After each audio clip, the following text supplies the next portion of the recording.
গোপন খবরের ভিত্তিতে মধুপুর থানার পুলিশ বাংলাদেশ পার হওয়ার সময় কোয়াডহেপা থেকে দুটি বাইক আটক করতে সক্ষম হয়। ঘটনার বিবরণে জানা যায়, বুধবার গভীর রাতে গোপন খবরের ভিত্তিতে মধুপুর থানার পুলিশ কমলাসাগর বিধানসভার পশ্চিম কোয়াডহেপা সীমান্তবর্তী এলাকা দিয়ে দুটি বাইক ভারতের সীমান্ত দিয়ে বাংলাদেশে পার হচ্ছিল। দুটি বাইকের মধ্যে একটি পালসার বাইক, যার নম্বর TR01W 6460, অন্য বাইকটি টিভিএস, যার নম্বর TR01L 8270। সেই খবর অনুযায়ী মধুপুর থানার পুলিশ ওই এলাকার কিছু জনগণকে বিষয়টি অবগত করে। পরবর্তী সময় ওই এলাকার জনগণ পশ্চিম কোয়াডহেপা এলাকায় চতুর্দিক দিয়ে এলাকার জনগণ উৎপেতে বসে থাকে। পরবর্তী সময়ে চোরা কারবারিরা বাইক নিয়ে জনগণের সম্মুখে পৌঁছে যায়। সম্মুখে পৌঁছানো মাত্রই বাইক দুটিকে ফেলে দিয়ে সেখান থেকে পালিয়ে যেতে সক্ষম হয় চোরা কারবারিরা।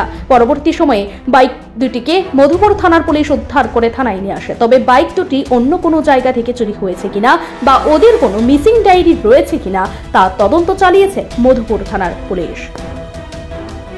Bureau report, north east 24।